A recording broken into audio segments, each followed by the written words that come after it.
మహబూబాబాద్ జిల్లాలో అమానవీయ ఘటన చోటు చేసుకుంది.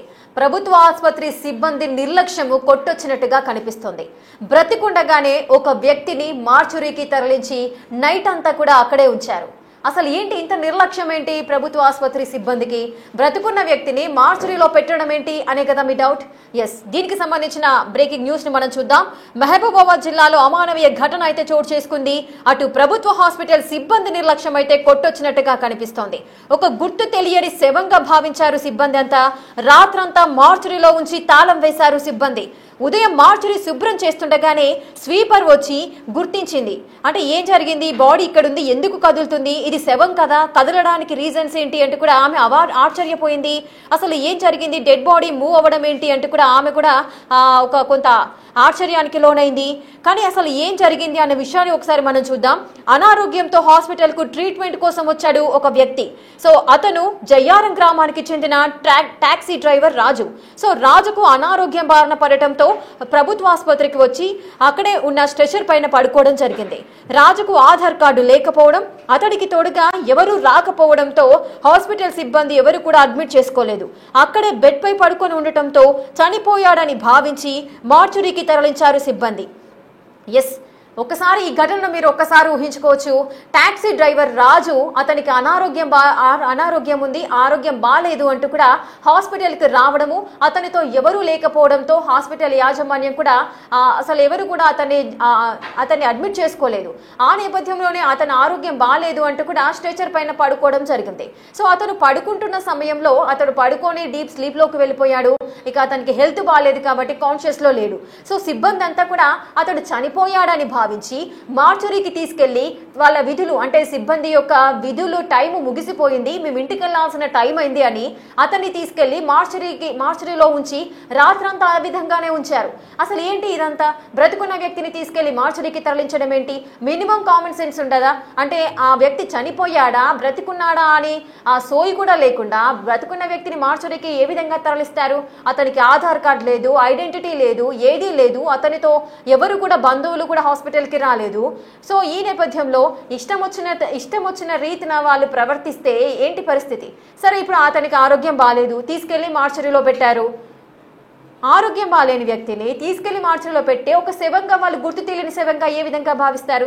ఒక వ్యక్తి మరణించాడు అని మినిమం అంటే క్లారిటీ కూడా ఉండదా? అతను చనిపోయాడా బ్రతికున్నాడా అనేది ఆ పల్స్ని బట్టి చూస్తే తెలుస్తుంది, లేదా హార్ట్ బీట్ ఉందా లేదా చెక్ చేసుకోవచ్చు, ఆ వ్యక్తి మూమెంట్స్ ఉన్నాయా లేదా చూసుకోవచ్చు. సో ఇన్ని ఆప్షన్స్ ఉన్నాయి, ఆ వ్యక్తి బ్రతికున్నాడా లేదా అని మినిమం సెన్స్ ఉంటుంది. సరే, స్ట్రెచర్ పైన పడుకొని ఉన్నాడు, స్పృహలో లేడు. సో అతను పడుకొని ఉన్నాడు కాబట్టి చెయ్యి అన్న చూడాలి. సో నాడి కొట్టుకుంటుందా లేదా అని చెక్ చేస్తారు ఎవరైనా కూడా. సో పడుకున్న వ్యక్తిని తీసుకెళ్లి ఆ మార్చురీలో పెట్టడం ఏంటి? ఇంత నిర్లక్ష్యంగా ఏ విధంగా వ్యవహరించారు? సరే, అతను నిజంగానే చనిపోయి ఉంటే మార్చురీలో పెడితే అది ఓకే. అయినా కూడా చనిపోయిన వ్యక్తిని మార్చురీకి ఏ విధంగా తీసుకెళ్తారు? ఫస్ట్ ఫ్రీజర్లో కదా వాళ్ళని ఉంచాలి. ఏదైనా డెడ్ బాడీస్ని తీసుకెళ్లి బయట మార్చురీలో అలా విధంగా పెట్టడం కంటే ముందు ఫ్రీజర్లో ఉంచి ఆ తర్వాత పోస్ట్ మార్టం అయిన తర్వాత ఇంకా ఫర్దర్ ప్రాసెస్ ఏదైతే ఉంటుందో అది చేస్తారు. అయినప్పటికీ బ్రతుకున్న వ్యక్తిని తీసుకెళ్లి మార్చురీలో పెట్టడం, మీరు ప్రజెంట్ బిగ్ టీవీ స్క్రీన్ పైన మీరు చూడొచ్చు. అసలు బ్రతుకున్న వ్యక్తిని మార్చురీలో పెట్టడము ఎంత వింతగా ఉందంటే, మీరు ఒకసారి ఆ వ్యక్తి ఏ విధంగా ఉన్నాడు, బ్లూ కలర్ షర్ట్ వేసుకొని బెడ్ పైన పడుకొని ఉన్న వ్యక్తిని మీరు చూడొచ్చు. తను ఎంత స్పష్టంగా చూస్తున్నాడు, ఆ మూమెంట్స్ చూడండి. సో అతన్ని తీసుకెళ్లి మార్చురీలో నైట్ అంతా ఉంచారు. పోనీ 1 గంట 2 గంటలు కూడా కాదు, ఎవరో వచ్చి ఐడెంటిఫికేషన్ చేశారు అని కూడా కాదు.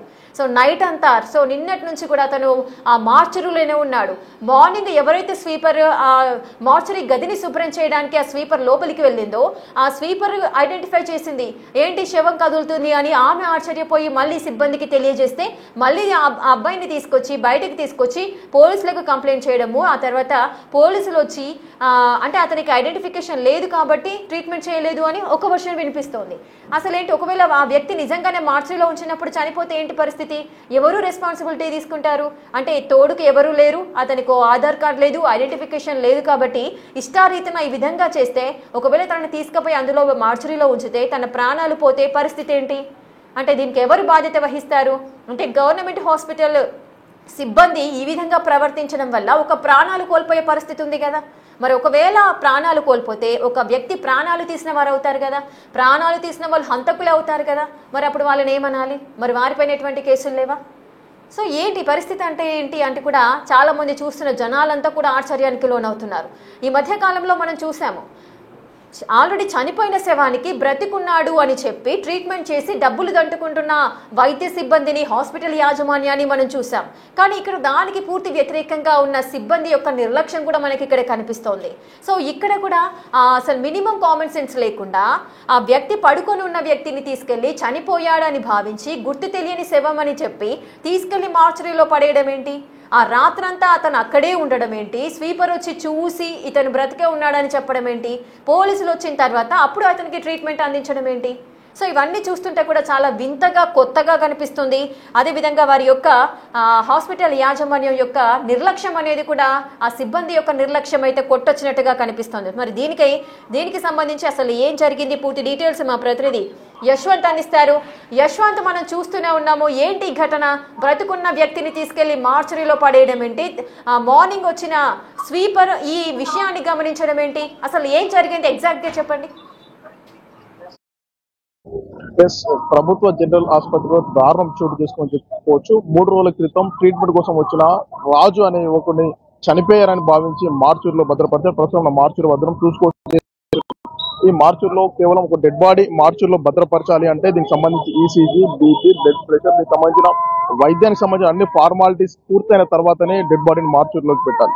కానీ ఈ రాజు అనే వ్యక్తి టాక్సీ డ్రైవర్ గత 3 రోజులుగా ఆరోగ్యం బాగాలేదని హాస్పిటల్కి వచ్చాడు. కానీ ఇక్కడికి వచ్చిన సిబ్బంది ఎవరైతే ఉంటారో ఇతను 3 రోజుల క్రితమే వచ్చి చనిపోయాడని భావించి ఎలాంటి టెస్టులు అలాంటి ఏమి చేయకుండా నిబంధనల విరుద్ధంగా నేరుగా మార్చూరులో భద్రపరిచారు. మార్చూరులో భద్రపరచడం ఒక అయితే ఈ రోజు ఎర్లీ మార్నింగ్ హాస్పిటల్ సంబంధించిన స్వీపర్ ఎవరైతే ఉంటారో ఆ స్వీపర్ మొత్తం క్లీన్ చేస్తున్న నేపథ్యంలో రాజు కొద్దిగా శబ్దం చేశాడు, నేను బతికే ఉన్నాను చేయడంతో ఏమంటే స్వీపర్ ఉట్టిన హాస్పిటల్ సూపర్వైజర్ ఎవరైతే ఉన్నారో హాస్పిటల్ సూపర్వైజర్ రాజు కూడా సమాచారం అందించి ఆ రాజు వెంటనే ఎవరైతే అవుట్ పోస్ట్ లో డ్యూటీలు ఉంటారో ఆ అవుట్ పోస్ట్ డ్యూటీలకు సంబంధించిన పోలీస్ కానిస్టేబుల్ సమాచారం అందడంతో పోలీస్ కానిస్టేబుల్ ఉట్టిన ఉన్నతాధికారులకు కూడా సమాచారం ఇచ్చారు. సార్, ఇక్కడ అన్నౌన్ సంబంధించిన పర్సన్ మార్చూరులో ఉన్నాడు, అతనికి ట్రీట్మెంట్ అందించాలని చెప్పడంతో సిఐ ఏమంటే వెంటనే టౌన్ ఎస్ఐ గారికి సమాచారం అందించడం, టౌన్ ఎస్ఐ ఉటావుటిన వచ్చి రాజును మార్చూరు నుండి కూడా ప్రభుత్వ ఏరియా ఆసుపత్రిలో అడ్మిట్ చేయించి కూడా ట్రీట్మెంట్ అందించారు. ప్రస్తుతం రాజు ప్రాణాపాయ స్థితిలో ఏం లేదు, కానీ ట్రీట్మెంట్ అయితే అందుతుంది. పూర్తిగా అధికారుల నిర్లక్ష్యం స్పష్టంగా కనబడుతుంది. ప్రభుత్వ జనరల్ ఆసుపత్రిలో పేద మధ్యతరగతి వారు మాత్రమే ఈ ఆసుపత్రికి వస్తూ ఉంటారు. కానీ ఇలాంటి ఆసుపత్రిలో పర్యవేక్షణ లేకపోవడం ఇలాంటి సంఘటనలు పునరావృతం చెప్పుకోవచ్చు. ముఖ్యంగా నిత్యం పర్యవేక్షించాల్సిన అధికారులు ప్రభుత్వ జనరల్ ఆసుపత్రిపై దృష్టి పెట్టకపోవడం వల్లనే ఇలాంటి సంఘటనలు జరిగాయని కూడా ప్రధానంగా ఆరోపణలు వినిపిస్తున్నాయి. బతికున్న మనిషిని చనిపోయారని భావించి ఇలా హాస్పిటల్లో కాకుండా మార్చూరులో భద్రపరచడం ఏంటని కూడా పూర్తిగా విమర్శలు అయితే వెల్లువెత్తుతున్నాయి. ఓవైపు ప్రభుత్వ పేదల కోసం ఎంతో ఖర్చు చేస్తూ ఆసుపత్రులపై ఎనలేని ఎన్నో వైద్య సేవలను కూడా ప్రభుత్వం వైపు అందిస్తున్నా కూడా కొంతమంది అధికారుల నిర్లక్ష్యం మూలంగా పేదల ప్రాణాలు గాలిలో కలిసిపోతున్నాయి. యశ్వంత్, మీరు ఆ వ్యక్తితో మాట్లాడడం జరిగిందా? అంటే టాక్సీ డ్రైవర్ ఎవరైతే ఉన్నారో ఆ రాజుతో మీరు మాట్లాడారా? మా టాక్సీ డ్రైవర్ ని మనం అతనితో కన్సల్ట్ అయ్యి మాట్లాడి ఏం జరిగింది, నైట్ ఎక్కడ పడుకున్నావు అని అడిగినప్పుడు నిన్న నైట్ ఎక్కడైతే క్యాంటీన్ ఉంటుందో హాస్పిటల్లో పడుకున్నాను, నన్ను గుర్తు తెలియని వ్యక్తులు, నాకు స్పృహ లేదు, అప్పుడు సంబంధించిన ఎవరో కొంతమంది వ్యక్తులు నన్ను తీసుకుపోయి ఒక రూమ్ లో బంధించారు. తెల్లవారు చూసేవారికి నా చుట్టూ కూడా ఫ్రీజర్ బాక్సులు ఉన్నాయి. ఇవన్నీ నేను ఒక్కనే సింగిల్ గా ఉన్నా, నాకు భయం వేసింది. ఊడ్చడానికి వచ్చినప్పుడు నేను నన్ను రక్షించండి, నన్ను ఆసుపత్రిలో జైన్ చేయించండి అన్నప్పుడు స్వీపర్ నన్ను గమనించిందని కూడా రాజు మనకు బిగ్ టీవీకి ప్రత్యేకించి చెప్పడం జరిగింది. మొత్తానికి రాజును కేవలం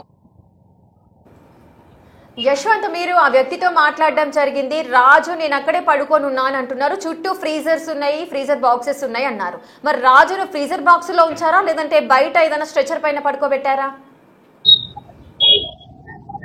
రాజు చాలా అదృష్టవంతుడు చెప్పుకోవాలి. అధికారుల నిర్లక్ష్యం రాజు ప్రాణాలను కూడా బలి తీసుకోకముందే తన ప్రాణాలతో బయటపడ్డాడు. అదే చనిపోయాలని భావించి ఫ్రీజర్ బాక్స్ లో పెట్టే ఉంటే దారుణంగా రాజు చనిపోయే పరిస్థితి ఉండేది. కానీ అలా చేయకుండా మార్చూరులో మూలకు పక్కకు పడేయడం పట్ల రాజు ప్రస్తుతం ప్రాణాలతో బయటపడ్డాడు. అసలు ఏం జరిగిందో నాకు రాత్రి తెలియదు.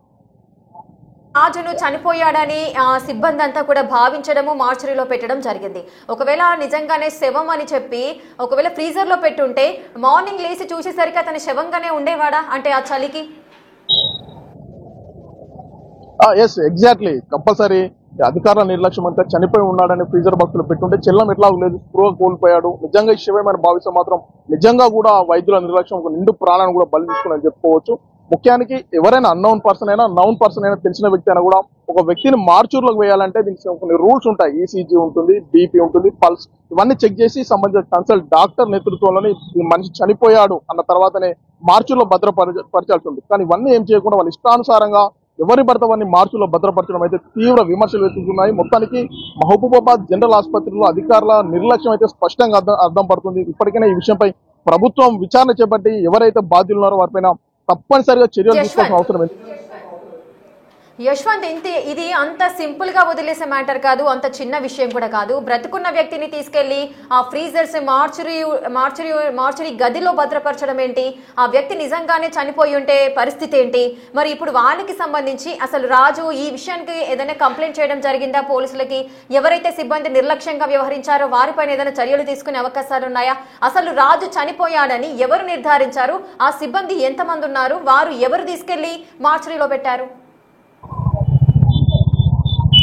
రాజు పరిస్థితి అయితే ప్రస్తుతం లేవలేని సిచ్యువేషన్ లో ఉన్నాడు. తనకు కిడ్నీ సంబంధించిన వ్యాధి బాధపడుతున్నాడు. నాకు నా అంటూ ఎవరు లేరని కూడా తీవ్రమైన ఆవేదన వ్యక్తం చేస్తున్నారు. మొత్తానికి ఇక్కడ డాక్టర్లతో పాటు వైద్య సిబ్బంది మొత్తం నిర్లక్ష్యం కూడా స్పష్టంగా కనబడుతుంది. ఒక వ్యక్తి హాస్పిటల్లో వచ్చి స్పృహ తప్పిపై 3 రోజులు ఉన్నప్పటికీ కూడా కనీసం చూడకపోవడం కూడా మానవత్వం మంటగలిసి అని చెప్పుకోవచ్చు. ఎవరైతే ఉన్నారో అన్నౌన్ పర్సన్ అయినా నౌన్ పర్సన్ అయినా వారికి పూర్తి స్థాయిలో వైద్య సేవలు అందించి ప్రాణాలు కాపాడాల్సిన వైద్యులే చనిపోక ముందే ఇలా మార్చూర్లో భద్రపరచడం మీద తీవ్ర విమర్శలు వెలువెత్తుతున్నాయి. ప్రస్తుతం ఎవరైతే రాజు ఉన్నా నాకు ఏం జరిగిందో నాకు గుర్తు లేదు, నేను చనిపోయేవాడిని, నన్ను బతికించండి, నేను అరుపులు కేకలు వేశాను, ప్రస్తుతం అయితే ట్రీట్మెంట్ పొందుతున్నానని కూడా చెప్తున్నారు. ఈ విషయంపై పోలీసులు ప్రభుత్వం విచారణ చేస్తే మాత్రం ఇంకా సంచలనమైన విషయాలు వెలుగు తీసుకొచ్చే అవకాశాలు అయితే ఉన్నాయి. యశ్వంత్, అయితే ఇప్పుడు రాజుకు సంబంధించి ఆయన ఆరోగ్యము కుదుటగా లేదు అని చెబుతున్నారు. మరి అతనికి ఇప్పుడు ఏ విధమైన ట్రీట్మెంట్ అందుతోంది? ప్రస్తుతం ఈ సంబంధించి న్యూరాలజీతో పాటు జనరల్ ఫిజిషియన్ డాక్టర్లు కూడా మొత్తం వైద్య పరీక్షలు నిర్వహించి సెలైన్ల బాటిల్తో పాటు దానికి సంబంధించి ట్రీట్మెంట్ కూడా అందిస్తున్నారు. ప్రస్తుతం మాట్లాడుతున్నాడు, కానీ నడవలేని సిచ్యువేషన్ లో ఉన్నాడు. ప్రస్తుతం ఆరోగ్య పరిస్థితి నిలకడ ఉంది. ప్రభుత్వం మెరుగైన వైద్య సేవలు అందిస్తుందని సంబంధించిన డాక్టర్లు అయితే చెప్తున్నారు. కానీ గత రాత్రి నుండి అంటే నైట్ నుండి సుమారు 12-16 గంటలు మార్చూరులోనే ఉండడం పట్ల తీవ్రమైన విమర్శలు వెలువెత్తుతున్నాయి. ప్రాణాపాయ స్థితిలో ఉన్నవారినే కాపాడాల్సిన వైద్యులే ప్రాణంతో ఉన్నవారినే ఇలా మార్చూరులో వేయడం అయితే సరైనది కాదని కూడా స్థానికులను విమర్శలు వెలువెత్తుతున్నాయి. పోలీసులు ఏమంటున్నారు? ఎవరి మీద అయినా చర్యలు తీసుకునే అవకాశాలు ఉంటాయా? అదేవిధంగా హెచ్ఆర్సీ ఏదైనా ఈ కేసును సుమటోగా తీసుకొని కేసు ఫైల్ చేసే సందర్భాలు ఉంటాయా?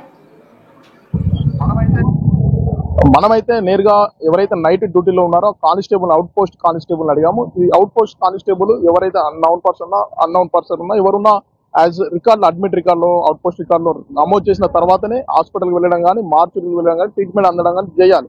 కానీ మనం ఆ సంబంధించిన కానిస్టేబుల్ అడిగినప్పుడు మాకు ఉన్నతాధికారులు సమాచారం అందించారు. ఈ మార్చూరులో ఉన్న వ్యక్తిని తీసుకొచ్చి అడ్మిట్ కూడా చేశామని కూడా మనకు సంబంధించిన కానిస్టేబుల్ మనతో మాట్లాడి దాని విజువల్స్ కూడా మనం ఎక్స్క్లూజివ్ గా సేకరించడం కూడా జరిగింది. మొత్తానికి దీనిపైన ఇటు మానవ హక్కుల పాటు ఇతర మానవత్వవాదులు కూడా తీవ్రంగా విమర్శలు చేస్తున్నారు. వైద్యుల నిర్లక్ష్యం అయితే స్పష్టంగా కనబడుతుంది.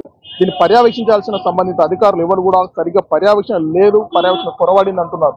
ఇప్పటికే మహబూబాబాద్ శాసనసభ్యులు డాక్టర్ మురళీ నాయక్ కూడా పలుమార్లు ఈ విషయంపై సార్లు అధికారులను వైద్య అధికారులను కూడా హెచ్చరించారు. ప్రభుత్వం మెరుగైన వైద్య సేవలు అందిస్తుంది, అధికారులు నిర్లక్ష్యం వహించదు, ముఖ్యంగా వైద్యులు నిర్లక్ష్యం వహించదు. వైద్యులు అంటే ప్రాణాలు కాపాడేవాళ్ళు, ఇలా ప్రాణాలు తీయొద్దని కూడా స్థానిక శాసనసభ్యులు పలుమార్లు విజిట్ చేసి ఎన్నోసార్లు హెచ్చరించినా కూడా